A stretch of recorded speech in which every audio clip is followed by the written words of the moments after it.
Well, hello, everybody. Thank you very much for joining us tonight for another edition of Modern Men here on the Comic Core channel.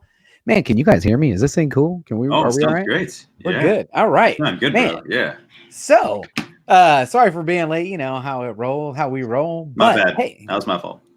and we're gonna blame it on John from John's Comics for Kids. Hey, that's what you got to do if you're running late, right? So, thank you for joining us tonight. We got a really great episode lined up for us tonight because this was once again, I'm telling you what, this show has not disappointed. Once again, we are blessed with another absolutely fantastic read, and I cannot wait to jump into that. We are talking about Jason Aaron and Jason Latour's Southern Bastards. We're going to get to that in a moment, but first, we want to talk about who's here. Hey, Comic Man Andy and Jason from Comics Misexplained, standing in for Seawood tonight. Yeah, and I'm up. Thank you for coming. We really appreciate you. The people watching on the rewind will be happy that it's not just the two of us chatting at each other.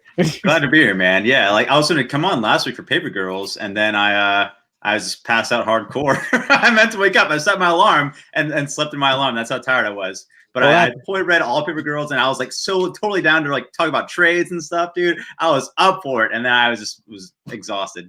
So I'm sorry. I really wanted to join last week, but I was like, "Yo," she was like, "That was another fantastic read." Paper Girls was great, so man. good. We are on a awesome roll. On a roll for real. Yeah, and she was like, "Hey, man, can you step in this week?" I'm like, "Yeah, man, doing Southern Bastards, of course, man." Of course. And like, I'm from South Texas. I know a lot of people don't know that. I'm from South Texas, so I relate hardcore to like that Varsity Blues football lifestyle. I don't want your lifestyle. Man, I try to find like my Pantera shirt.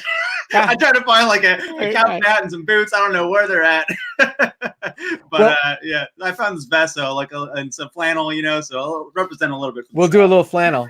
Yeah. So real quick, one of our standing traditions with the show is we got to check the length of Comic Man Andy's beard. Oh boy, it's growing. Man, it's looking really good right now, huh? What did you think? You know what? That actually looks like it's.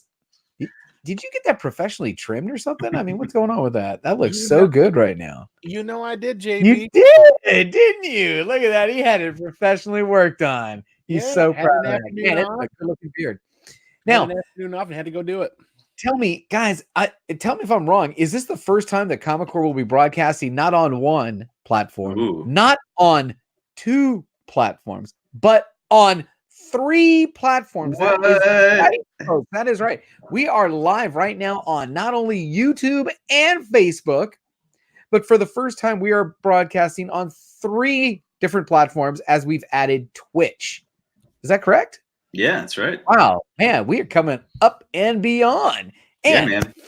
Before we get started, I always like to just pop in and check on the people in the chat because that's why we're here, right? We're here for them. They're the fans that are watching our content, and we really want to. Fans, they're homies. They're our homies. Yeah, they're the homies. Yeah. What are you talking about? Ricky Mark's always in the chat, family. Man. What are you talking about? This is our fam. This is our biggest extended family. They're always here in the chat supporting us. Ricky Markstat, what's up, bro? You're here Ricky every show. We love absolutely. You. He's in here early. Obvious. Chris Barrett, man. What's going on? Oh yeah. He's a chat all-star. Chat R. There you go. The great legend is in the house supporting us. I appreciate you for stopping in. Your dog's snoring already? Yeah. She wants to go outside. 1 sec. Oh, go ahead. Big O is in, and Tom's Comic Books and Review working on that stream stuff, and he's gonna be ready to go. Stream Elements. Thank you very much. What is that? Stream Elements bot running pay. What is that? Maybe I shouldn't have read that one. Anyway, I wanted to take a quick moment to shout out the chat. And now let's get to the show because hey, we've got content to talk about, and I'm pumped. First of all, we have got to admit we have got to work on a graphic showing everything that we've read on this show because we're talking about some of the best reads out there, right? Every week, the chat is offering up these fantastic opportunities at reading some of the great writers, great artists. And this one absolutely is no different. For me, another home run. It hits home. You mentioned you're from the South. Mm-hmm. Andy, you mentioned, you had some ties to this. My father's not here, but the reminisce to the story of, how my father used to act was just sucked me in. And my father was also in the military. And when we get to the scenes where, you know, there are some like flashback type scenes, that's how I kind of interpret the box flashbacks. Yeah. Man, those really hit home. So who wants to go first? Who wants to start? You know, I'd like to, you know, start at the beginning of the book and kind of each get our interpretation of the opening scene. I mean, can I share? Should I share? Is this too much? Yeah. No, share. Can I share? I mean, yeah. You open up the book and the very first scene is stray dogs just taking a big old deuce. Big old deuce plop. And it's a mean dog too. It's a mean old stray. This whole thing is this mean deuce getting dropped. But of course, as in anything, in the background, you start to see there's 3 different signs representing churches. 3 different signs representing churches right at the entrance to this town. And it, you know, it starts with, you know, the rumbling in of a U-Haul, and he's rumbling in and he's on the phone. It's a we don't know who he's talking to. We don't know who he's talking to. We don't know who he's talking to. But he's on the phone. He says, "Hey, I'm gonna be out of here in 3 days. It is gonna be 3 days." And he swings through that, you know, that first sign, and that Craw County. Now listen to this. Welcome to Craw County, home of the 5-time state 4A football champion Running Rebels. It's the first thing you see when you hit the city, when you hit the town. I guess they're pretty proud of their high school football team. Every single city in Texas is proud of their football, like school, like their team. Like it's crazy. Like football is straight up a religion in Texas. Yep. Like I grew up like just playing football, like tackle in the street, like little kids, like 5-year-olds, like 10th through like until high school, like till middle school, you're playing tackle like in the street, like you don't care. Like football's life. You just come home with scabs and scratches and scrapes and just put bandages on it, and you just go out the next day and play all again. You play before school, you play after school. Like football is life. Like that's it. Football is life, dude. Like this is like accurate. Right. Crazy. And this stray dog comes into play as he's barking. And all, you know, that first opening shot where the Southern Bastards is introduced is always another iconic scene. It seems that panel is very powerful. What do you guys think of the art? Oh, the art's great, man. Yeah. When you're first getting into this, you know, it's dark, it's gritty, it delivers on it kind of wants to make you feel a little bit dirty. Mm-hmm. It fits. It's that red tone flashbacks that really hit, man. The red zone flashback. Yeah, the red flashbacks. It's like they pop in there. You like, it's so striking. It actually makes you feel like, you know, back. And it's so like gruesome each scene too. You know, you have when I see art panels like this, when art tells the story with very little dialogue or very little, you know what I'm talking about. That now you've hit it. Yeah. He drives into this town. And if you're paying attention, you see Boss Hardware, but you know, it doesn't read the whole thing. Just barely make it out. He goes, Boss? And as he's driving in, Boss Barbecue. Who the hell is this Boss fella?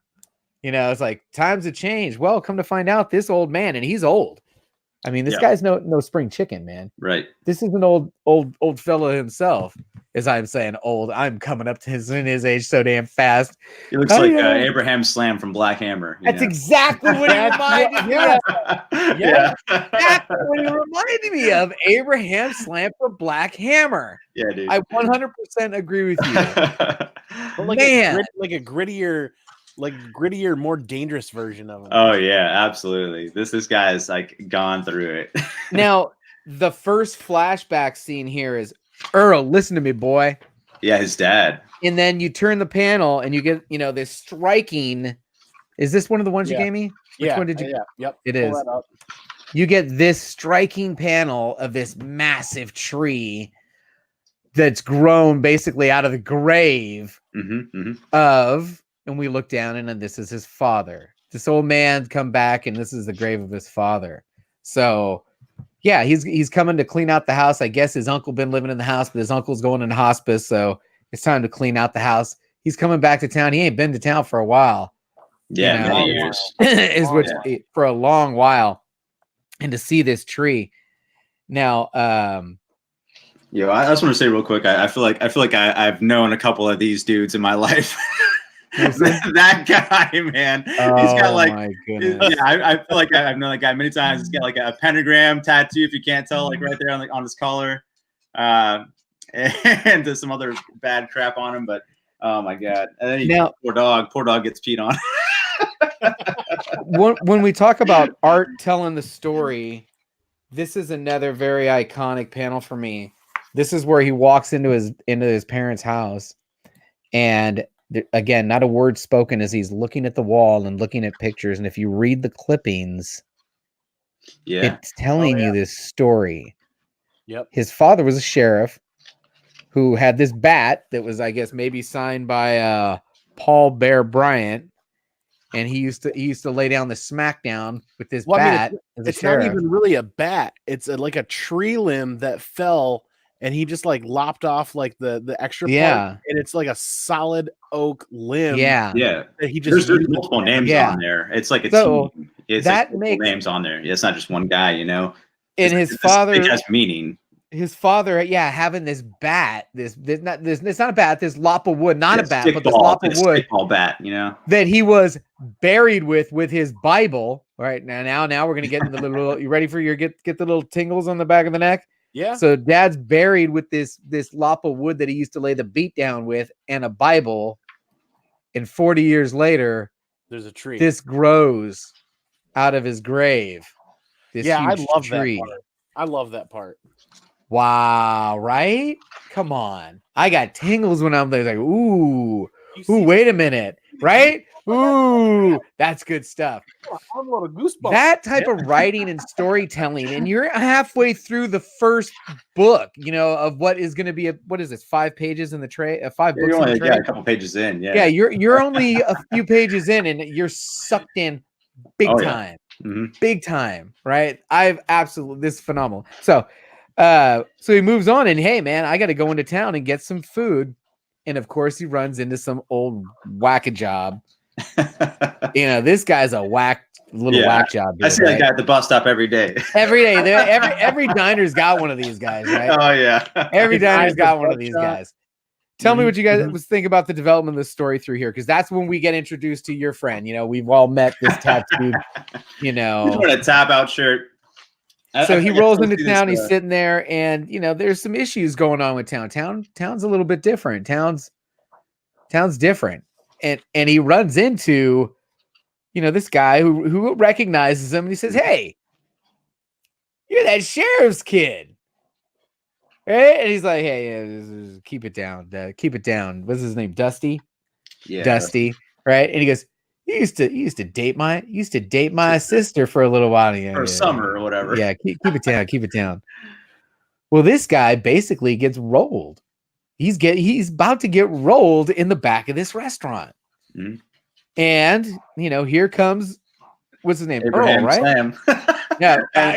Abraham Slam just comes in and rescues him. Yeah. And it just basically rescues him, and the guys, that something bad's going on. And the way that the fear in this guy's voice when he's telling him, you don't know what you did. You don't know, and I can't.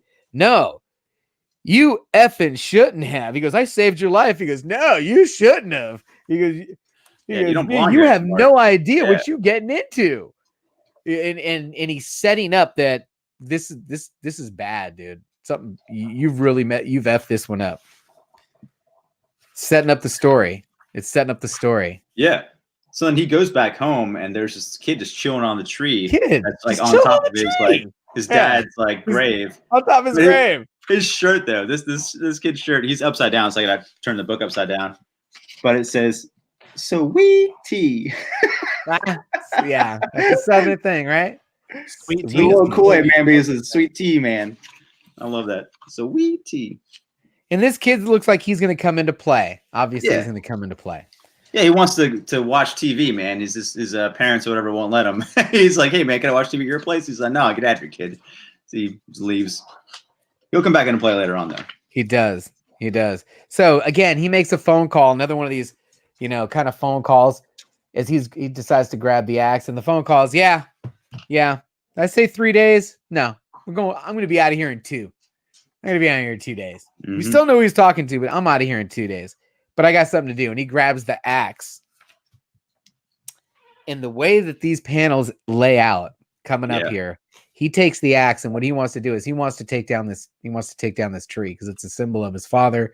He had issues with his father. He ended up leaving to join the military and stuff. But the way they break down this scene where full panel layout, where Dusty gets met up by a truckload of kids. It looks like kids, with baseball bats, and they start laying the beat down on Dusty as he is trying to chop the tree. But as he's chopping the tree, he's got all kinds of stuff coming out. The emotions are coming out, and with every chop, a picture of his father cracked to Dusty's head. Yep. The grip of his of the bat. Another chop, and you see a military symbol, beat down to Dusty. A picture of his father holding the bat or this piece of wood with the Holy Bible, cross-armed. Mm-hmm. Dusty getting beat down, crack, crack, crack of a military rifle. I mean, it's so intense. In the final scene of this, right here, Dusty looks like he's done. He's done, right? But he's done. He's done too. This tree done beat him. He couldn't take down the tree. Yeah, the tree wouldn't fall. The tree did not fall. He gave up on the tree. And that's the end of the first book. And I'm blown away. I'm blown away right now. Yeah, dude. Because this trade, the way it ends, the digital version, it didn't have the little prelude at the end. Mm-hmm. So I didn't know who he was talking to. So I read it I read it on the digital version. I just picked this up and sat down, shut the door, literally I asked my daughter to come in the room, and I said, "Come here." She was like, "Yeah." I go outside and shut the door. Don't let anybody in. And I sat down, and I had read this from cover to cover and just taken it. Now, my father was in the military, so there's some of that stuff that I relate to, that maybe he had these, because I know he had these issues. He had some anger issues, and this is going to come into play here that, this guy actually, he's old, dude. He's old. If you got to assume he went away at 18, is that about right? Right. You think? Yeah, I think he went to Vietnam as soon as he could. Yeah, he went to Vietnam as soon as he could at 18. So, and he's been gone for 40 years. He's like almost 60. Yeah. And he's seen some shit. And he decides that, you know what? It's Friday night. I used to play football in this town. Yeah. He has some time to kill. I got some time to kill. Yeah. Let's go do what we do. Check out the game. Let's go do what we do on Friday night in this town. And in the South, they play football. Everybody's there. The whole town. The whole town is there. And in the middle of the freaking game, a half dead Dusty come limping up out of the freaking bushes, saying he needs to talk to Coach. Onto the field. He's just bloody on the field. Earlier in the bar, Dusty was saying, hey, he needed to talk to Coach. He needed to talk to Coach. He needed to talk to Coach. And the guys that laid the beat down basically worked for Coach. So, Coach is like, what the hell is going on around here? And Earl goes down to the field and basically makes it known that, hey, your boys must have did this, because I saw them, I saved him from getting a beat down last night. Right. Well, now he's done identified as the enemy right now, right? And now is where the story really starts to jump off. He thinks he's going to go to the police. He goes, no, you know what? I'm going to go to the sheriff. And this interaction with the sheriff, no good. This is how that ends. When he says, oh, you used to play football for him. Mr. Tubb, you played football? Little bit. Earl looks at him and says, for Coach Boss, I believe we're talking about you, aren't we? Sorry for wasting your time. Mm-hmm. He knew right there. Yeah, he's already in it with the coach. Pocket. Yep. Yeah, sheriff's in Coach's pocket, so he decides to take off. And this is where things get crazy, man. And do you believe in this kind of magic? Do you believe in magic? Because that's what it is, right? I mean, this is straight up, Wonder Boy, right? Is this Wonder Boy or Shazam? Maybe. Does anybody know what Wonder Boy is a reference to? So, he goes home and you don't know what Wonder Boy is? It's the natural. It's the bat made out of a tree that was struck by lightning. Yeah, a tree that was struck by lightning. So he goes back and he's pissed. He's upset because his dad was the sheriff of this town, and now this town is done corrupt. Is he really going to let that happen? I don't know. Can he let it go? Can he just drive away? Yeah, he wants to, and he's like, I'm just gonna leave. He's like, I don't need this. I'm not gonna be here anymore. And then like this lightning just like boom, strikes here comes the tree. Storm. And as he goes he's like, over, no, he's like, I'm leaving. No, it's like, as he goes over, he's like, goodbye, F you, good riddance, Krakow. Yep. It's like, no, knocks him on his ass, where he's like, you. And sticking up out of the middle of this burning bush. Do I have that one? Is that one of them? No, you didn't give me that one. Here, I got to get it. Sticking out of the middle of this burning stump. Now it's a stump. Oh, yeah. Sticking out of the middle of the burning stump. You've got one of those. He has this. There you go. Yep. He rips that out of the center of the burning stump. And hey, man. It's on. Yeah, game on.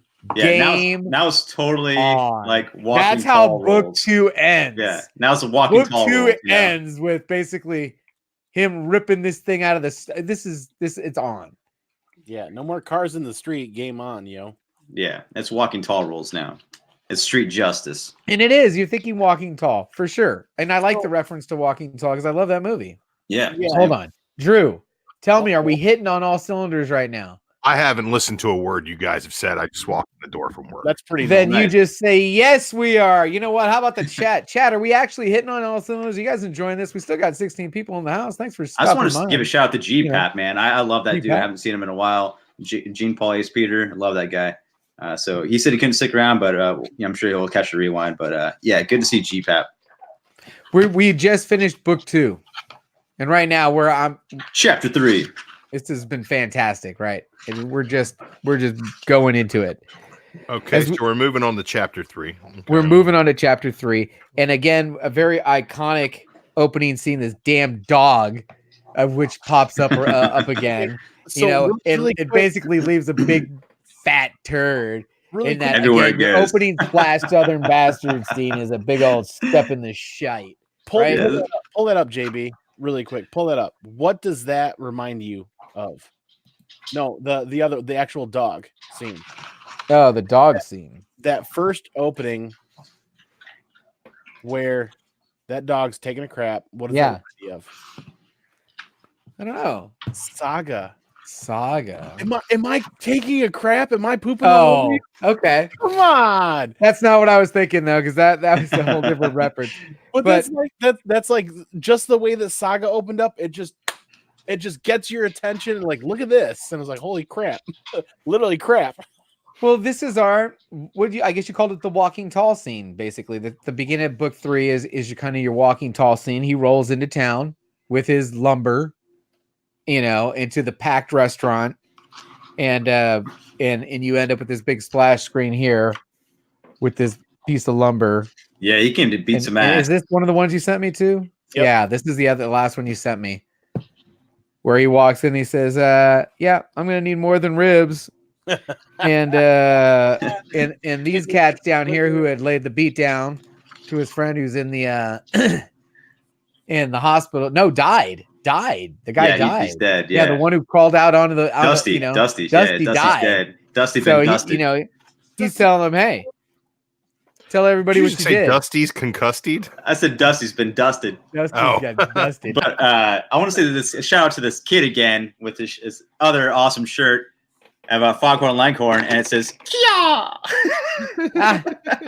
Nice, killing it. Yes. So he walks into this place with his lumber, and we don't have to get into the details, but he basically says, "You're going to tell me what happened." They just say no, and he just lays the beat down. He lays the beat down and says, I'm coming back here for ribs every day until I get the answers I want. And if you look here, it's really quick the way they do that. I got to show you this one. It's really quick how they do this one. In this panel right here, down here, the menu says Sunday and the place is packed. And the next day is Monday and he all by himself. Because the menu now says Monday and there ain't a soul in that restaurant. Nobody wanted to be with him in this restaurant except the kid with the Kia. And he's telling the kid, man, you got to get out of here. You know, I know what's about to happen. You got to get out of here. Yep. And sure enough, here we go. No, was it that day that something went down? Oh, sorry. He comes back from later on and more like gets in his face and talks some trash, you know. Now this coach, man, someone give me their read on the coach. Drew, give me how you read the coach. When you get this goddamn no huddle bullshit, well, just line up and play fucking football. You know, that was my interpretation of the coach. The thing I love about the coach is that he's got that. I love the movie Varsity Blues. Yeah, I was talking about that earlier. Right? I don't want your life. This coach reads like every stereotypical coach in a southern town where the coach of the football team has more power than the mayor, right? And that's the way he's supposed to read. He takes football seriously, but it seems like it's the most important thing to him, and that's the way he reads the first couple of scenes you get with Coach for sure. And we know that he has some kind of like dirty deals going on, like he has some dirty contacts. Yeah. Oh yeah, you know right away when he's deep into shit. Yeah, he's deep into some shit for sure. So this I'm little making crony, the game plan here. You know, this crony's telling him, "Hey, man, we got problems. This guy ain't going away." And he's like, "Dude, I'm worried about this defense. I'm 2 games away from a state championship. I don't need any distractions. You're creating distractions. Take care of them. Take care of them." So Earl's smarter than the average bear. He says, "You know what? I bet you they're coming to my house. I ain't gonna be over there. I'll go camp out over here." So he's not even home. And again, he makes another phone call. Again, we don't know who he's calling, but he's like, yeah, well, doesn't look like it's going to be 2 days, maybe. And sure enough, these guys show up to his house and that damn kid is there. He just wanted to watch TV, man. He just wanted to watch TV. And you knew he was going to come play that role of, now you've gone too far, because this is what they do. And they lay the smack beat down on him and trash his dad's place, which he was, you know. Yeah, which don't forget about the ribs. Which is still the beginning of the next issue. Like the whole entire house is trashed. The grave is desecrated. It's like the tombstone's broken. The kid is broken. He pretty much, I think, is paralyzed. He's gonna be eating out of tubes. We don't know. Now, book 4 opens, and remember, red kind of represented. On to book 4. Okay, go ahead. My favorite line in the entire book. Oh, the entire book. Before they shoot the TV, right? Mm-hmm. He says they come in, they got their helmets on. Everything's a football metaphor. Yeah, as they're getting ready to pull this operation off, right? And then it's like there's no way that they know what's going on here. He says, he's one of them Ledbetter boys, ain't he? The littlest one. I think he's half retarded or something. He says, "Is that Curtis Caster? Your mama's half retarded. You can't even cover a swing pass out of the backfield." I love that. It's like, not only he's like, "I'm not retarded. Your mama's retarded." I know who you are. And then he's like, and then he throws shade at the way he plays football, which is probably where he crossed the line. Yeah, that's that. Yeah, I agree. That's awesome. Now, we were mentioning that the red represented, these flashback scenes. Mm-hmm. And book 4 opens up with, he's what is this? Nom. He's a nom, right? Good character. And they start. There's this interaction, Alabama and fire hoses of football, and just giving you a little background.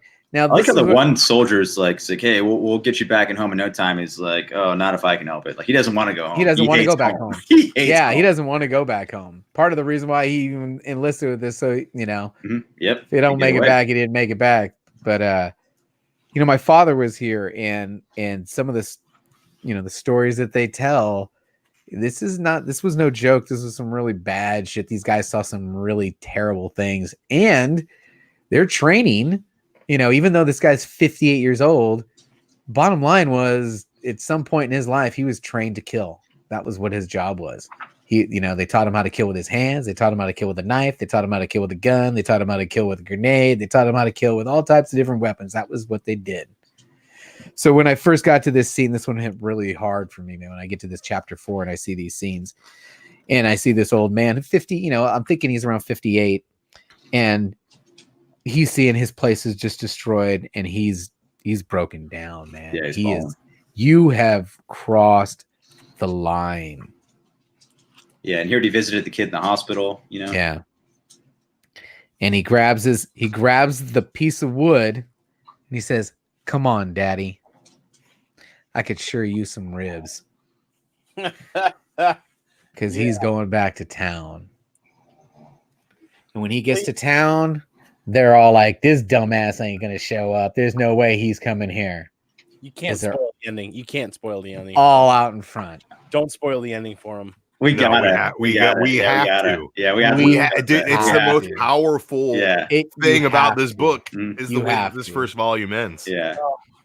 Okay. So again, this damn dog barking has played a role basically in this entire arc, right? From the opening scene, he's barking and plopping shit everywhere. And again, he's still in here and he's barking up a storm.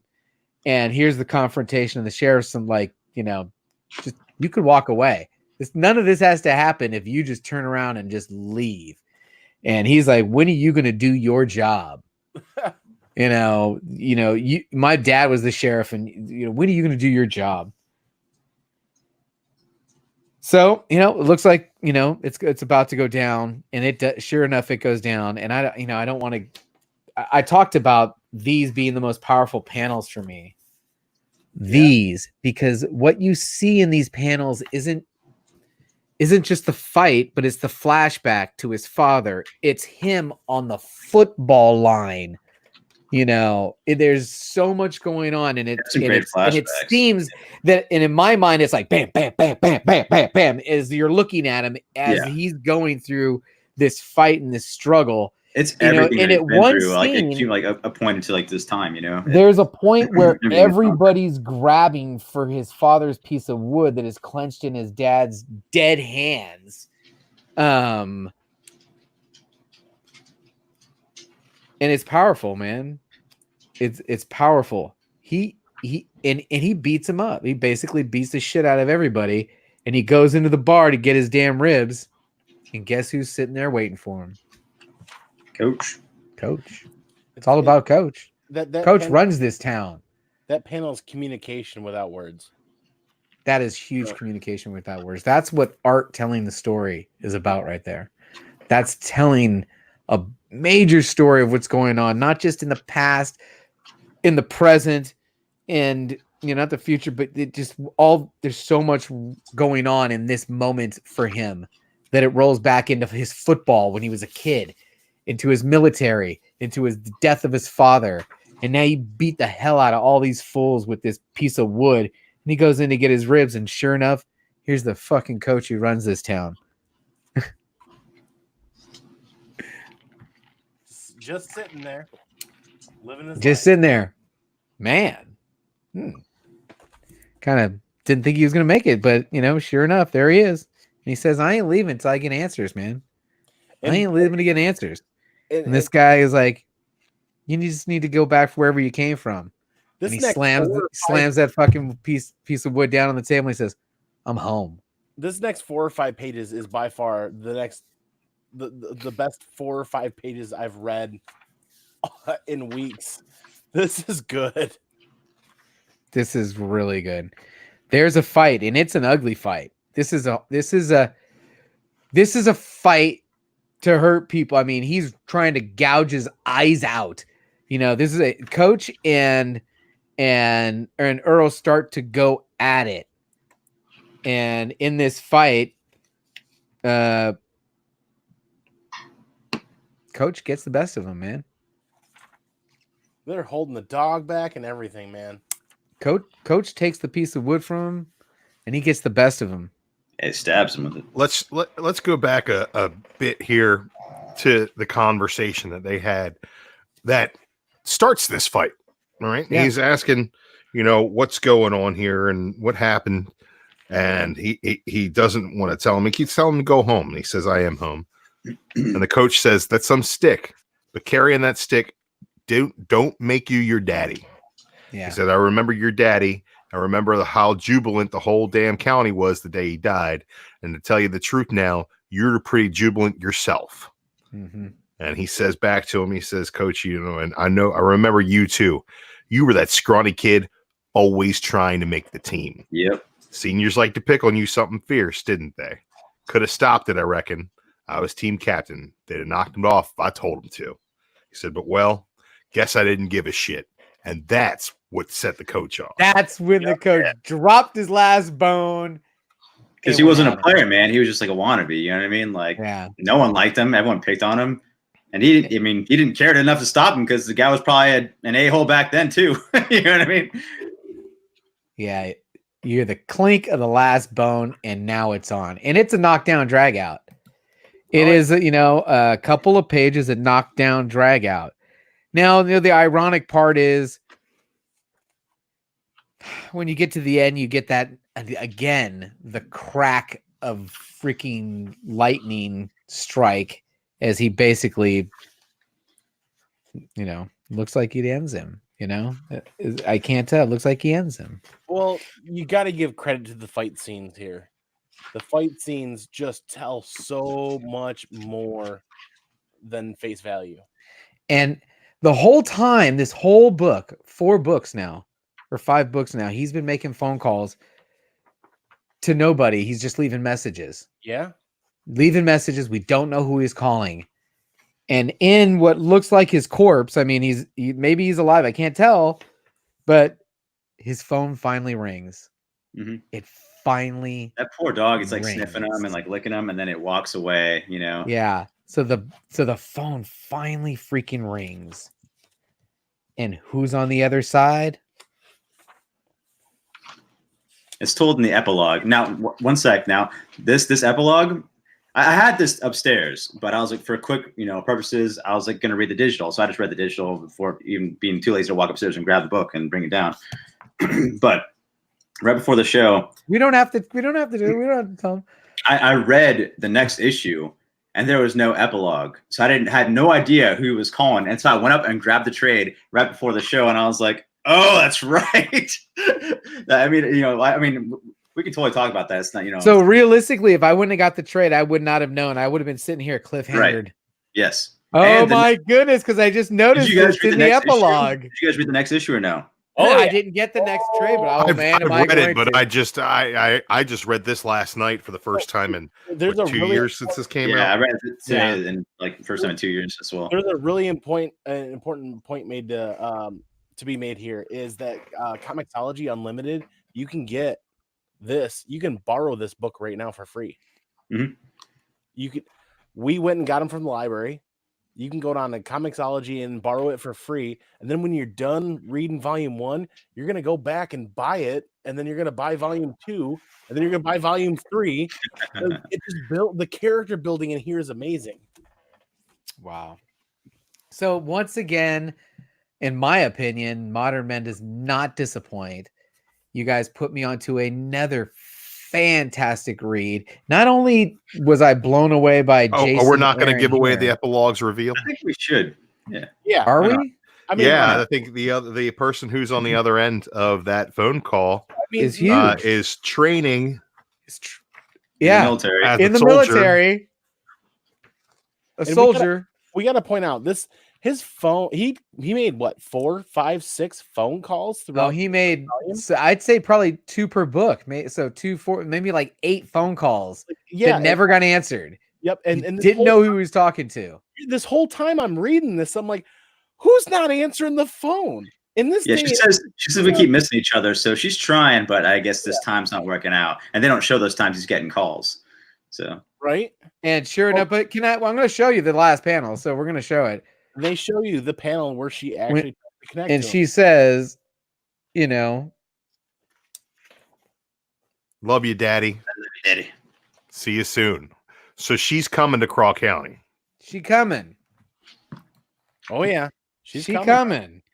And I feel like she's got some training behind her, and we're gonna see what happens. Yeah, and I'm gonna see what happens because I'm gonna go freaking get the next volume of this. Like all the rednecks in this town, there's been some like racial slurs and stuff in this. And here she comes, a military trained like badass. I want to see her whoop some ass. Yeah, like I'm totally excited to finish off like the next volume. I read the next issue.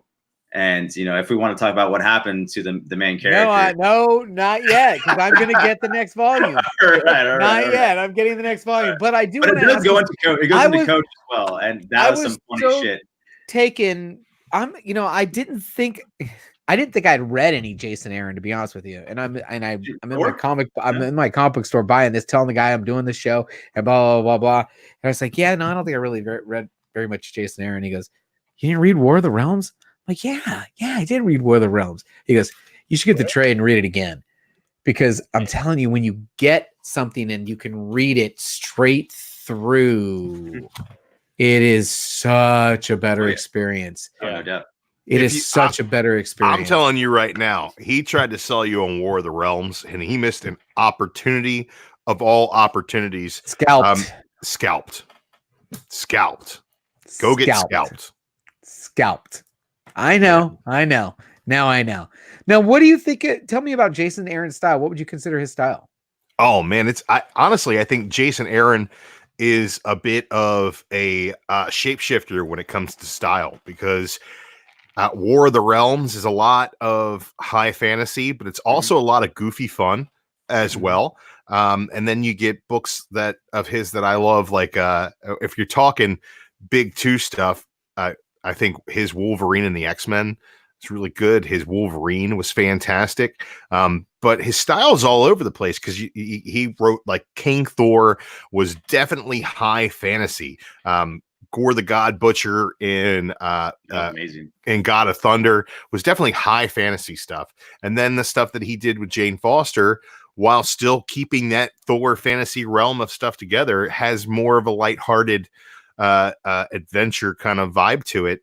And I think when you get into Southern Bastards, you're talking about great character work with the subject he is familiar with. He is a boy of the South.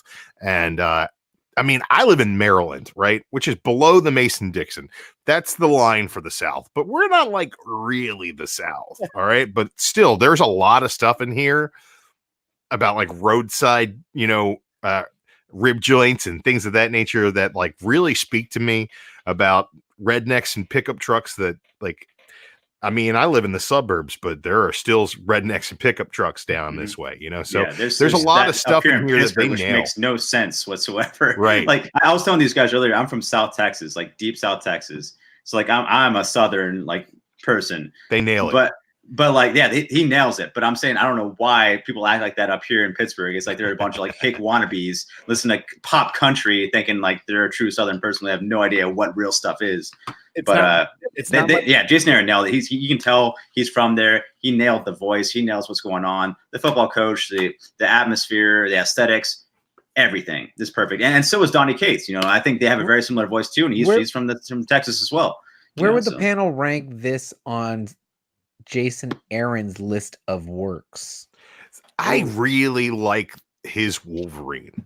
I really love Jason Aaron's Wolverine. I think that if I was forced to choose my favorite Jason Aaron stuff, it's probably going to be his Thor stuff, because it's been consistent and it was one story. And you guys know, every time I chat about the things I like, especially about capes and masks, it's consistency and continuity. Yeah. And I love the way that he told a consistent story over what is basically 4 volumes of, a changing cast of characters in Thor and tied it all up in King Thor.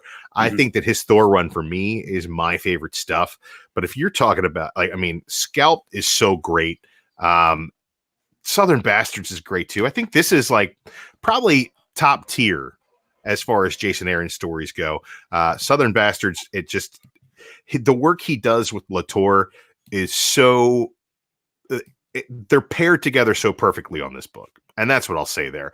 I think that the art matches the story, the aesthetic matches the feeling that you're looking for. And I think that as a team, they nail it on this one. I think it's top tier stuff. Yeah, I agree with you. Gore God Butcher. I would say also second would probably be like Jane Foster Thor stuff was amazing, very underrated. And then I would say Southern Bastards. But then again, I never read the Wolverine stuff. I never read Scalped. So I got some reading to do. He's one of those guys where the name Jason Aaron speaks to quality. It's like there are a lot of guys out there that write a lot of good stuff, but have put out a bunch of stinkers too. And yes, I think that like Jason Aaron is one of those guys that I feel like every time I read an Aaron book, it's consistently good. It's I feel like Aaron, Lemire, these are Kate's at this point. I know Jason's got. I wouldn't say Kate's. No, Kate's hate. A little Kate's hate. Yeah, look, the only reason the new Thor isn't that great is because he's got two modes. Jason Aaron. He's got two modes. He's got his serious mode and he's got his jokey fantasy mode. He's got his like goofy, fun family adventure Guardians of the Galaxy mode, and then he has his like God Country Silver Surfer Black mode. And I want to see him like that for Thor. Instead, he's like happy family book, and that's not what I wanted to see. But everyone loves it, and that's fine. It's just not for me.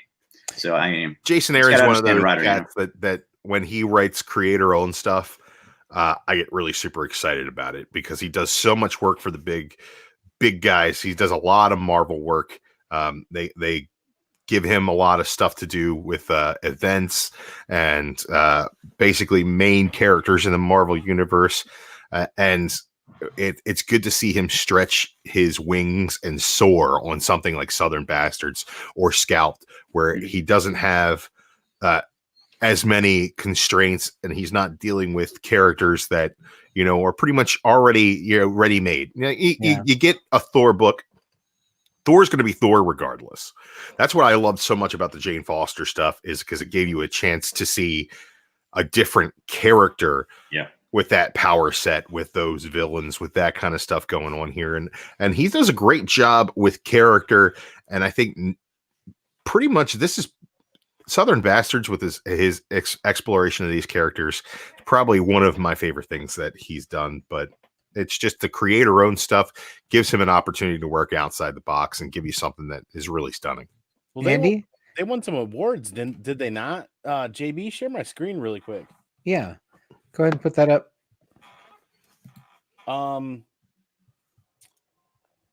Wrong one. There you go. Bastards actually won the 2016 Eisner Awards for Best Continuing Series and Best Writer, and they were the year before. So that's no slouch, man. Now, before we give our grades, tell me about Jason Latour. I was not familiar with his work, and this was fantastic. Is there any other work that Jason Latour has done that I would be familiar with? No, I'm trying to rack my brain because I know he's done work for the big two, but on the back here it's Winter Soldiers listed, and so is Loose Ends. Loose Ends, and his work is got this really cool kind of sketchy vibe to it. It's got a lot of energy, and everything's kind of really kinetic. Even his just still conversation panels conveys a lot of emotion and a lot of movement through still panel that just it's just out in this world. Some of these characters and their faces being as unique as they are, especially in this book, it just jumps off the page at you, and he's got great panel layouts. I guess Jason Latour, he also did his art can be seen in Quentin Tarantino's Django Unchained, Mike Mignola's BPRD, that's Hellboy stuff, Sledgehammer 44, Marvel's Wolverine, and Scalped for DC Vertigo. And then he's also a writer as well. He's a creator-owned Southern Crime Romance, Loose Ends, Marvel's Winter Soldier, Wolverine and the X-Men Volume 2, and Gwen Stacy's Spider-Woman. Wow. Okay. I mean, that's wow. I'm gonna have to look him up. Is anybody gonna cook Jason Aaron's mom's recipe for fried apple pies? Is that in the back? Yeah. I didn't see that. I didn't go over there. No reason not to. I mean, come on now. Yeah, there it is. Fried apple pies. I mean, I had a lot of reservations going into this. Looking at it through, I am not a fan of football necessarily, and the first few pages I was reading really made me feel like I was reading, Walking Tall. Yeah. But that quickly changes with the character development and the story development. It just turns into its own thing, and it just really sucks you in. And you can't not read volume 1 and then just not read volume 2. Oh no, I'm gonna have to get volume 2. Do we want to give our grades? This right there is the best part of the book. Exactly. Sweet tea. Nothing beats me. Beats me. So good. I'm telling you. Yeah, I really hope there's create shirts of this. Spider-Gwen. We found volume 1 and volume 2 at the library at no cost to us. And you know what it's going to do? We're going to turn right back around. We're going to go buy both volume 1 and volume 2. And then we're going to turn around and buy volume. Is 3 out? 3, 4, and 5. Wow. Yeah. I think they're all out. Yeah, I think it's done, right?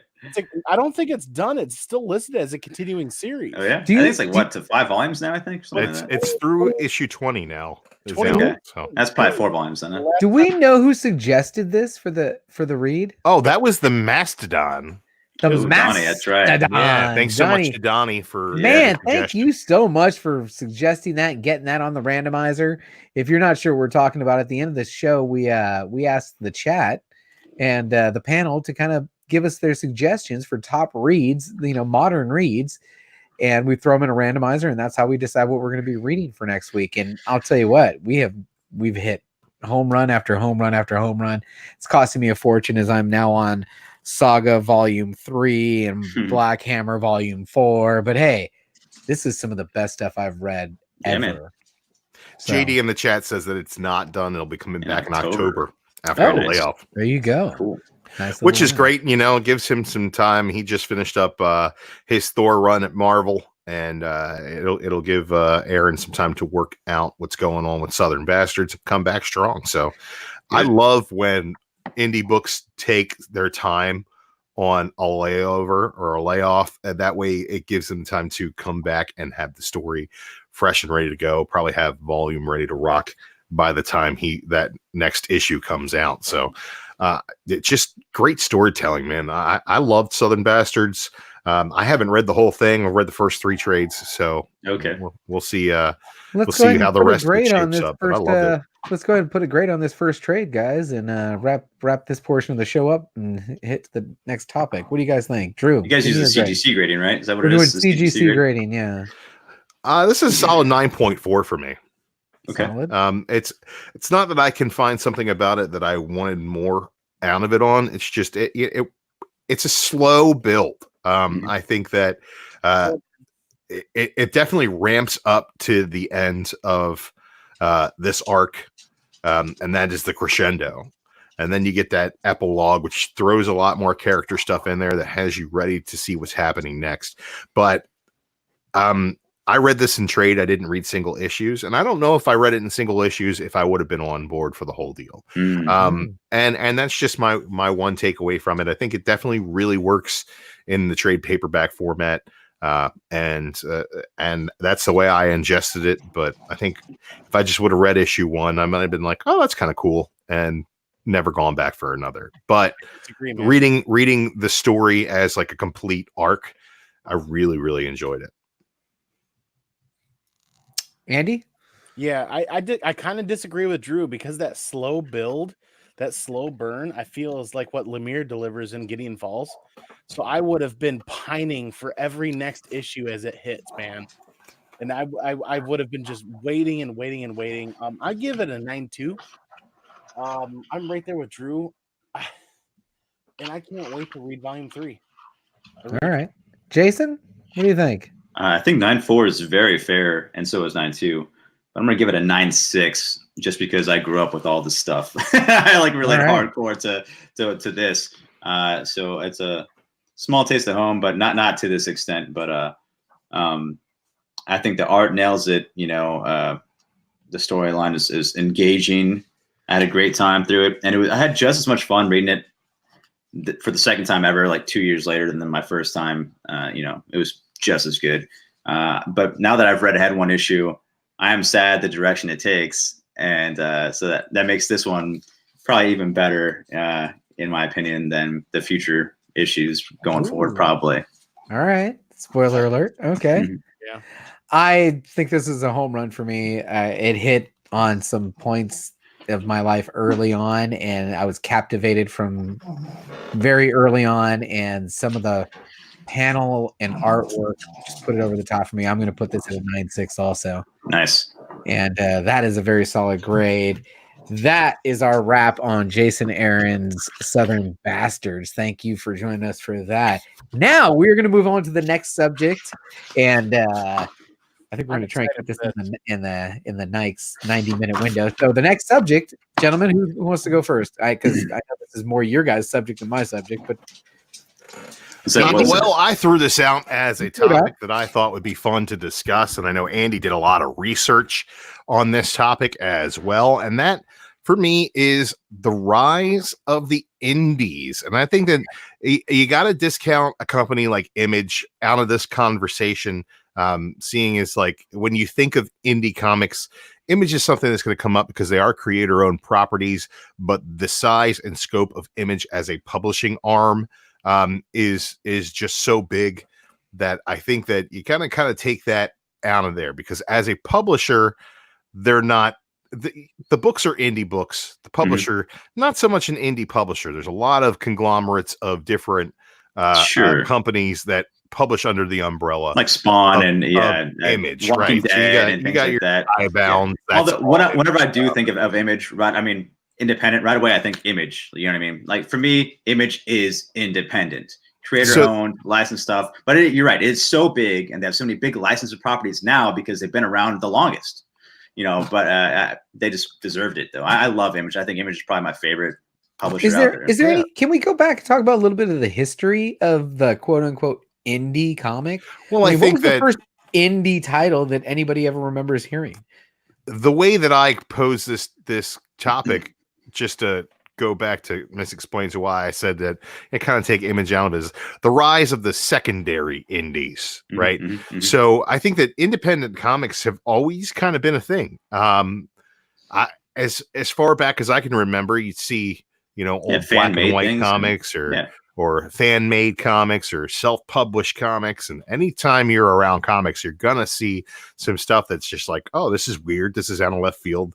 These are some punk rock comics that, you know, I haven't that don't have, you know, a dude with a mask fighting crime in them, you know? So how Marvel and DC were built, indies. Right. I think that you got basically companies like Timely was a company that the more publishing arms they grew into Marvel. DC has kind of always been the DC thing, but you can also kind of look at them and the independent arms that they've released. Wasn't it Timely and then Atlas and then Marvel or something like that, right? Yeah. Here's Chris Barrett helping. So Atlas, we got Charlton, Valiant. Yeah.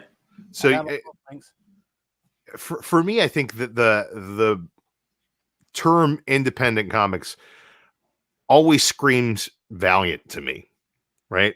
Because when in the 90s, even before really Image was putting out Spawn and Savage Dragon and all these things, there was a Valiant universe, a universe of comics Jim Shooter put together, former editor-in-chief of Marvel, that was a connected universe. And they kind of tried to do the things that Marvel and DC were doing, but do it with a different spin on it.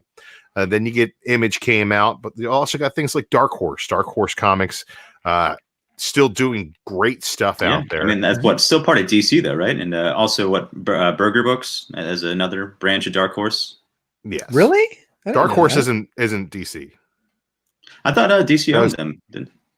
I think originally they did, but I don't think they do any longer. Interesting.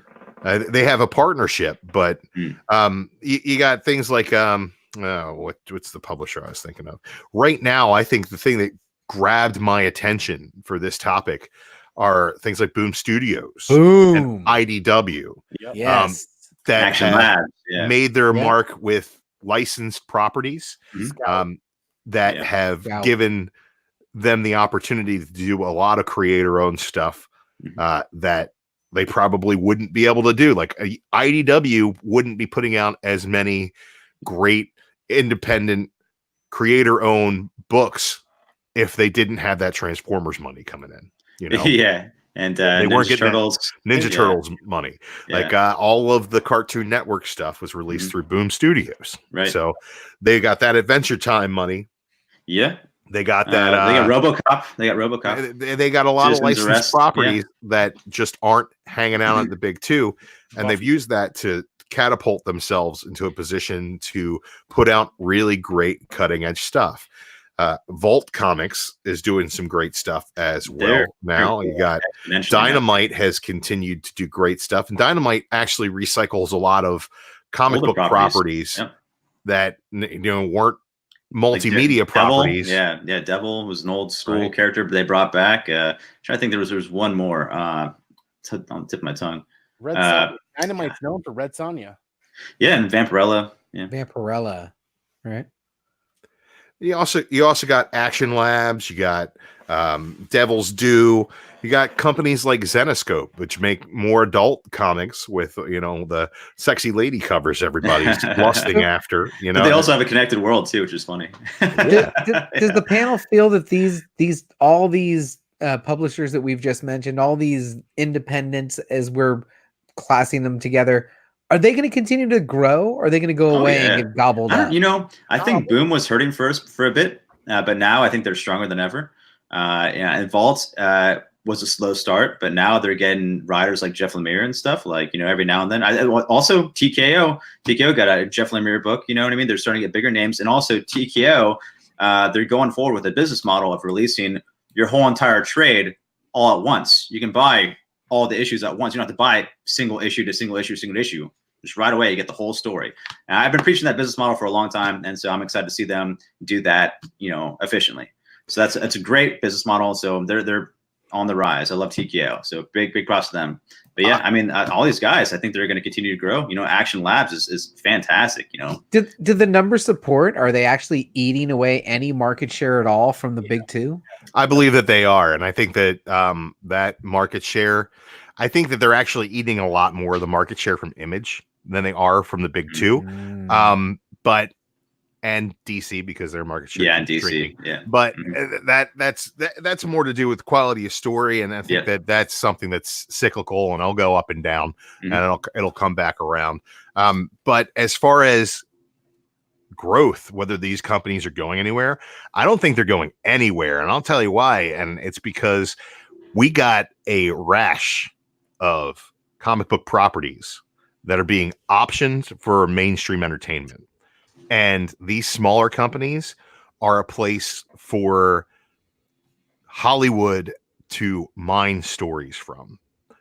They're doing better and better for the simple fact that these stories are they're not all cape and cowl stories, right? There are several different genres that are ignored by the big two. That thrive in independent comic books. It's mysteries, crime. I was gonna say a rise. There's a huge rise in horror comics recently, and also those horror comics are getting options. Like Colin Bunn's Bone Parish options, Gideon Falls by Jeff Lemire options, Infidel by Pincho Chet. That's another one. Action Labs has a couple different books that are optioned right now. So at this point, those properties being optioned only offer growth potential to these small studios, and these small studios that have the ability to give not only new artists and writers a chance to stretch their legs and try something, but also establish artists and writers the chance to step away from I've been writing Wolverine for 3 years now. Well, maybe I want to write a romance comic. And I can't tell this romance story with the characters that are at my disposal in my Marvel book. Maybe Let's go to Action Labs and put together a romance, a romance comic. Let's put together a crime book, like Criminal. There's just so many different genres of entertainment. I had this conversation with somebody the other day on Facebook. They were talking about what comics would be good for what people, and I wish comics were accessible to more people. That's the thing, man. Is like comics, you just gotta find it. They're accessible to everybody. Comics are not a genre; they're a medium, and I think that the big two ignore so many genres in the medium because they're focused on telling these stories with the established characters and taking the IP that has worked forever and making it continue to work for them. When there's several different ways to tell these stories with sequential art, it's just an endless well of IP out there. Entertainment. It's just entertainment, but also the expression of different artists, and what they want, the stories they want to tell. Yeah. And that doesn't have to go in one direction. I think that these indies are the perfect platform. Yeah, comics really are for everyone, and I'm so happy and proud to be a part of the comic book community to preach the gospel of comics, because I got into comics, I would say 2 or 3 years ago. It took me a good year to find out like what I want, what I like, what I'm trying to find. Like I went from just buying anything on the shelves that looked cool with a cool cover, knowing nothing about any writers or artists or whatever, and just like digging through the crates and finding out what I like and what I've been trying to find. And then I found Jeff Lemire's Gideon Falls. I found Brew Baker's Criminal. I found Hickman's Black Monday Murders. Like those three are like my tops of like what I like, what I want, and nothing else compares to it. And I can't find stuff like that ever again. It was just like special books. But hopefully but at least I know what I want, and I know who's putting out great stuff now, and just all a matter of when they can do it again. But yeah, there's something for everyone in comics, man. You just got to find it. So let's just look at last year, 2019. Independent read, best comic that came out. Give me your choice. Oh, it's Black Hammer. I'll say Gideon Falls. Gideon Falls. It came out in 2019. I love me some Black Hammer, but Gideon Falls came out February of 2019. Something like I want to say it's been out for a year and a half or 2 years. My deal with Gideon Falls is this. I love Gideon Falls, right? I think it's a must-read book. I think that everybody can get something out of Gideon Falls if you're into horror. I think that the art is something, the Aaron J. Sorrentino art is something that stays with you, okay? Right. Also, I just think that Black Hammer has the ability to cross so many more genres, and I think that it gives you a wider... That's what makes Lemire a genius, is they both have the potential. Like with the Gideon Falls, if you're a Twin Peaks fan, like... you're going to love Gideon Falls. There's a lot of comparisons and homages. You have the Black Lodge, you have the Black Barn, you have, the Bookhouse Boys, and you have the other one in Gideon Falls. The same kind of rules, same concepts. But what also makes Gideon Falls so special is there's different dimensions, just like Black Hammer. Black Hammer, you have homages to all these comic book histories. You have Golden Age, Silver Age, Bronze Age, and you have amalgamations of characters. So anything is possible anywhere at any time, which is genius. And then there's Gideon Falls, where you have different dimensions, and you have like a steampunk world, you have like a cowboy world, you have all these other different genres, once again, all in one book. So you can do anything in different types of stories. You can have a horror with all different genres. You can have action hero stuff with all different genres. The man's just brilliant. This is just unprecedented. These stories have never been done like this ever before. Jeff Lemire is my #1 favorite writer for the past 2 years going. He's just a brilliant man. Lemire versus Lemire here. Yeah. Nice. Yeah, well, I mean, like I said, I love Gideon Falls. I do. It's fun. Let's take Jeff Lemire out of this for a minute. Okay. Because we've got a show on another channel where we take turns blowing Lemire. I double fist Lemire. But like, I guess the #2 would be Hickman. I love Hickman so much, man. He's another brilliant man. He invented a whole entire damn language for the X-Men.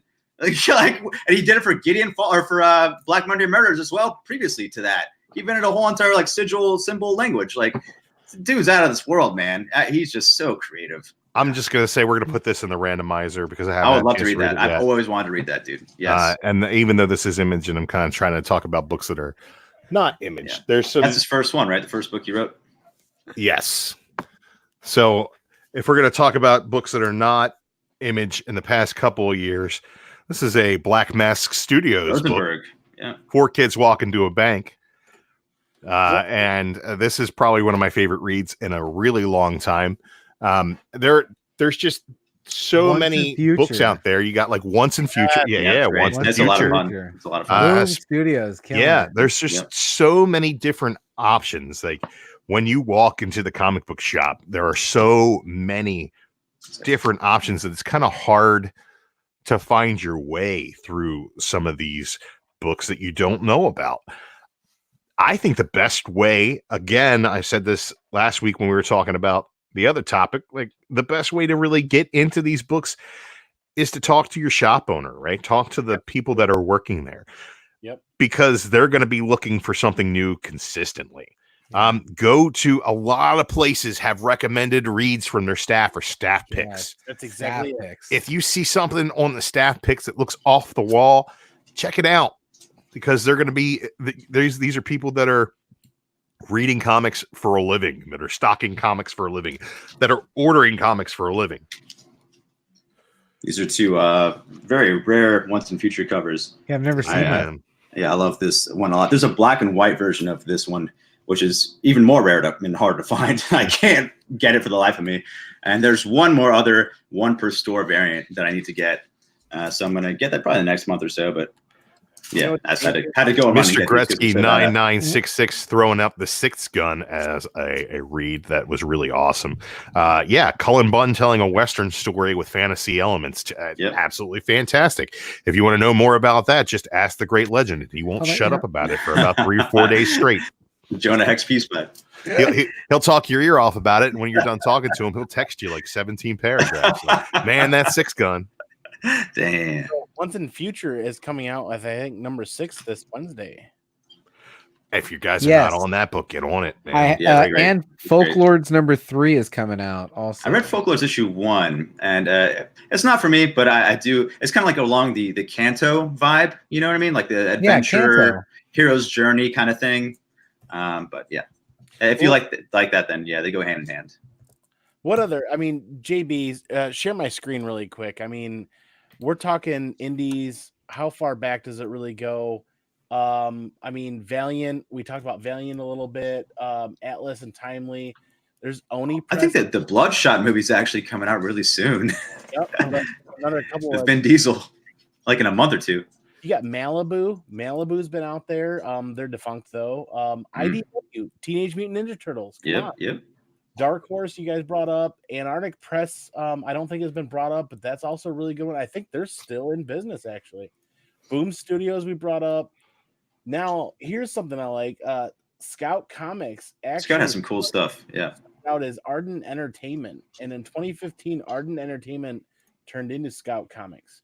They're doing some really good things, too. And then that's just my Southern Bastards and my Jason Aaron tabs. Nice. There's lots of great information out there about indies, and there's a ton of them. And you know, I mean, I like to go back to the 90s. Look at Malibu, that ferret cover that was die cut all the way around. That was terrible. I'd buy that out of dollar bin. It's a terrible book, but I love it. There's so much out there as far as independent comics that my advice on this topic is don't pigeonhole yourself to what you think comics are, because no matter what you think comics are, comics equals Marvel. That's something I say consistently. This coming from the guy that's champion something that's so close to DC, Black Hammer.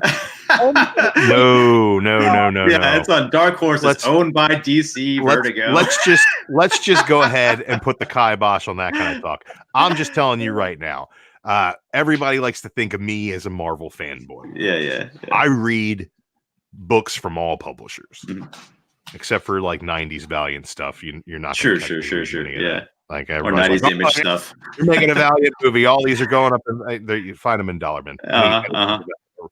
every valuable Valiant book is like that's like real quick with the Bloodshot coming out. Sony's putting out the Bloodshot movie, but they lost all the rights to all the other Valiant characters. They lost Man of War and all this. Like, it's like, what are you doing? You could have held your contract for one more year to see if Bloodshot's going to be successful or not. Jeez, Sony's so dumb. They can always go back and get them. If it's success, they can try to fish them out from other studios that own them already. But I just think that when you go into the comic book shop, look at the other publishers. I know my comic book shop that I go to on a regular basis has their walls organized by publisher. There's the Marvel stuff, there's the DC stuff, then there's the Image stuff, and then there's just all this other stuff, right? All this other stuff. And you know, go around the corner and check the Zenoscope wall. Go around the corner and check out what's going on Dark Horse, what's going on in these in Action Labs. I want to also put on the list Banjax from Action Labs. Just up there in the randomizer if we can. What was it? Right. Check out Source Banjax. Point. See what they're doing. Mad Cave Studios. Oh, Perry just shouted that out. What's the other one? The Aftershock. Aftershock's always got great. Aftershock's stuff. Great. Yeah, I love Aftershock's Aftershock. got some fantastic stuff. You know, they've got they put out they don't walk through hell. Animosity. Animosity was one of their Dark big, Arc is on there drops. Also. Yeah. Dark Arc from Cullen Bunn, another great one on there. Strayer was a good book that was on Aftershock for 5 issues. There's so many different kinds of stories out there that one of these publishers is going to be putting out something that you're into that you might not realize you can get out of the comic book. There are a lot of funny books out there. And I know a lot of people who are apt to watch cartoons for a laugh, want to watch Adult Swim and you know, hit that Jonah Hex peace pipe and get their jollies watching some cartoons with cartoon violence. There's plenty of that in comics as well. Not everything has to be serious. Not everything has to be an epic struggle between good and evil. Not everything has to have a dude in a cape fighting a bald supervillain, right? And, you know, who's got a magic rock that makes his powers go away. You know, not everything has to be a vigilante. There are great war comics. There are great westerns. There are great mysteries. Any sort of, there are great, you know, kung fu action comics that, you know, that are the same kind of books. You're getting the same stories you get out of, you know, a Bruce Lee movie. So there are fantastic stuff out there that just really doesn't have to fall into the basic genre of, you know, comic book superheroes. One of the shops Chad and I go to, everything's in alphabetical order. So you have all the publishers, everything mixed up, and you're just like bombarded by this amazing covers. You're like, wow, what is this? Like, who put this out? You know, what's this? Yeah, I think it's a superior way of showcasing your comics and options, you know, and just one giant alphabet, because you really have more of an open mind than dividing yourself between Marvel and DC and stuff. It's so good. But yeah, there's so many great options out there. There's something for everyone. All right, well, let's talk about our list here for our randomizer. So far, I've got Sixth Gun, Immortal Hulk, Banjax.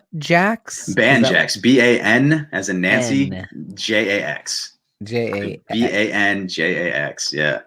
That sounds. I've read it once, and I got Watchmen. Ridiculous. I got Watchmen on there. Oh boy! All right, Drew. What else we got?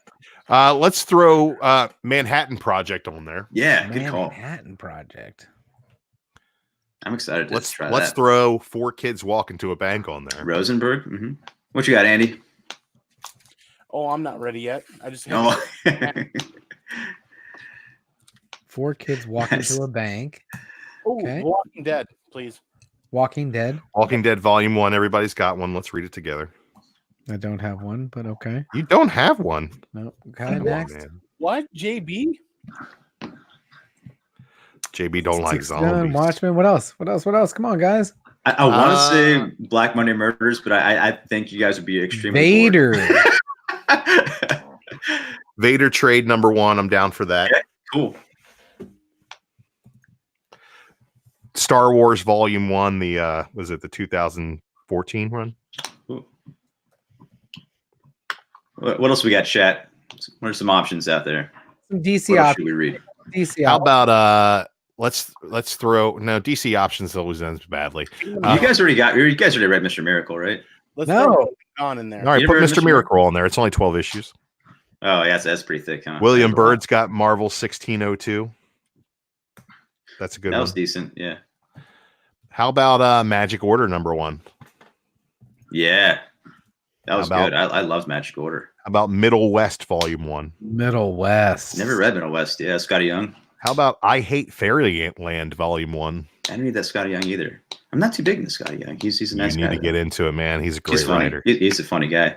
Chris Yeah. Barrett's Kingdom Come has only like 3 issues. Kingdom Come is coming. We are going to be doing a special Kingdom Come issue. Let's not put it in the randomizer. Nice. Oh. All right. Random. Okay. Cool. 7 to Eternity from Comics for Thomas. That's a 7 good one. to Eternity. 7 to Eternity. All Yeah, right, Drew. so- Most of my trades and hardcovers that I have, most of them, that's why I found out I was a DC guy, because they're mostly DC and Image and independent stuff. And I have like 2 Marvel. I have like Immortal Hulk, and I forget what else I have on Marvel. Put I Immortal think- Hulk Volume 1 on there. That's a That's great not one to bad. get to. It's on there. Is a Walk Through Hell on the first trade paperback? Did they release that yet?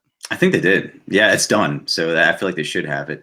Throw Dark That- Knight Returns on there for Chris Barrett. I want to say A Walk Through Hell is very disturbing. The ending does not stick the landing, in my opinion. And it gets very, you feel dirty after you read that All right, book. here we go. Toss All-Star Superman on there. All-Star Superman. Yep. Toss Oh, yeah, good call. Super Sons Volume 1 on there. Which one? Super Sons Volume 1. I'm trying to give you some good DC reads. Yeah, that is good.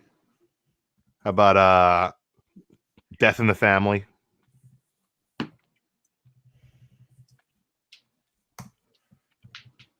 Did you guys ever read Jeff Lemire Moon Knight? Yes, we did. Yep. Okay. No, we read the Warren Ellis Moon Knight. Oh, Where the Warren Ellis Moonlight? Yeah. Lemire's the following run. Oh, then I think we need to add that. Then definitely.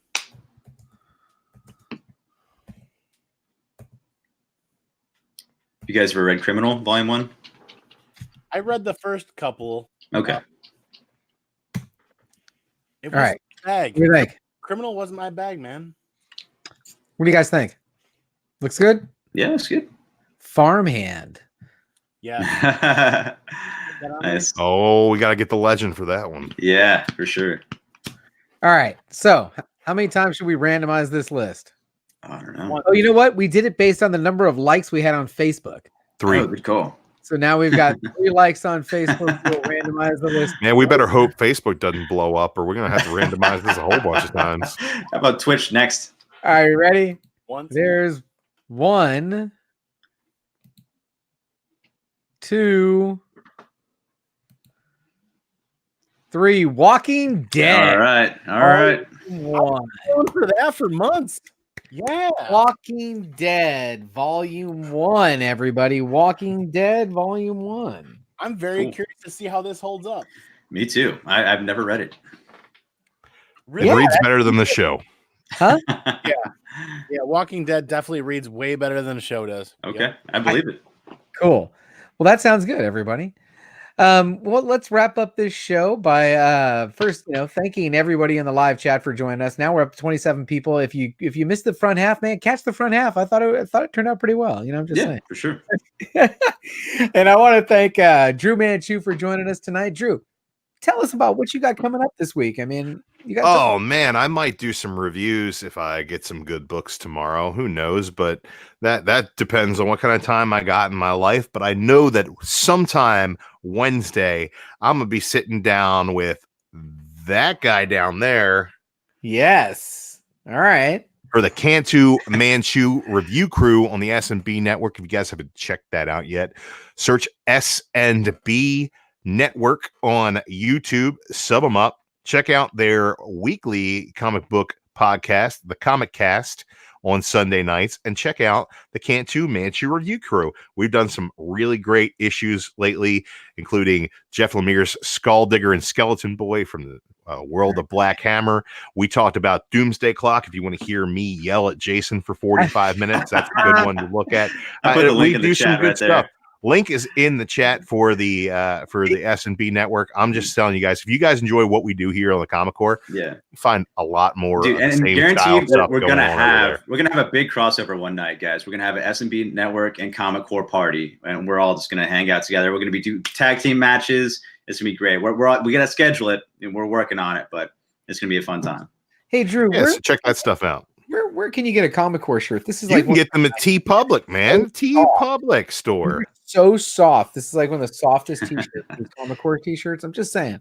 We'll be selling through the T Public store through the end of the month, and I think we have a new t-shirt solution coming in the future. So very cool. We don't really know what's going on, and by we I mean me, but Chad will let us know what's going on when he knows what's going on. I hope so. Keep your eyes peeled for more shirts to cover up your man titties. Andy, tell me about what you got coming on the channel. We got some Pinkies Out podcast coming up. We actually just released our latest episode of the Pinkies Out podcast on this last Monday. We released it, and yeah, we're hoping to do another episode in a couple of weeks. You know, my channel kind of chugs along. I got a lot of stuff sitting under the desk here that I want to unbox, and I got a lot of stuff in the mail. So I'm hoping to do some unboxing series, and I'm hoping to hang out with JB and everybody else on their channels. Sounds good. Sounds good. Jason, you got anything coming up? Yeah, you can catch me every Sunday on the S&B network around 7:00. If you contribute to the Patreon, we have a pre-show at 6:30, and then I got a lot of stuff in the mail. Also, I've been thinking of reviving my channel, doing a big ass haul, but like, dude, I don't know, man. I've been feeling really weird about like showing off stuff I got, because I feel so bad, because like I feel like it's such a privileged hobby that everyone can buy books, and I feel so bad when people are like, oh, I want that, and like I wish I could get that. Hey, Jason. So I stopped. They can't afford it. I stopped showing stuff off. I stopped showing hauls. You know what I mean? So I felt like guilty. So that's why I stopped. And that's why I haven't seen my channel do anything or any more haul videos. It's my own personal thing. I felt bad doing it. But what I will show off right now is the rarest Detective Comics issue on Census. A really beat up copy, number 24. Yeah, it's a unicorn, as JD puts it. So I'm gonna probably go and submit it to CGC, get a NG, no grade, and then maybe either A, keep it because it's so rare and hard to find, B, flip it to try to get my grail that I've been trying to search for, the Batman 15. So I don't know. Here's the future. Guys, also I'm getting a note here that we need to make sure that we plug the podcast. That's right. The Comic Core shows will be available in audio format if you search under the iTunes podcast app for Comic Core. Are we going to be on Spotify anytime soon? Yep. Yeah. Wow. I don't know what the Spotify deal is. Cool. YouTube, Facebook, podcast. There you go, folks. Yeah, man. So you can listen to the Comic Core while you're jogging in the car. You know? Yeah. Car Core. That's good. Car Core. You can listen to the Comic Core on your headphones while you do parkour. All right, Comic Core parkour. And with that, we're gonna go ahead and close out. If you guys are good, I want to thank everyone for joining me tonight, for joining us on the Comic Core for another edition of the Modern Men. We will be back next Monday with Walking Dead and another hot topic for the comic community to chat about. We'd like to thank you as always by, my tagline is don't forget we had a good time, but hey, time's not over because I'm going to be on in a half an hour. Come join us at Disco After Dark, baby, because it's going to be going off tonight. I'm going to figure. My wife is out of town. Let's party, bro. Yeah, I'm going to let the chat help me decide what I'm sending off to CGC tonight. Hopefully, you guys are still up and you want to stop in. I'd appreciate that. But thank you for joining us, and we're going to say peace. And everybody, Walking Dead trade. What? Get the Walking Dead Volume 1. Read that for next week. Yeah, Don't it's only forget. $10, man. How can you? And this is the best book club you'll ever be a part of. This is the best book club. It is. I mean, is that the new show title? Best book club. We've read everything we've read has been enjoyable. It has. It's been awesome. Let's All right. spread our wings and find some new stuff. This has not been bad. Every week has been amazing. See you guys. Peace. Hardcore.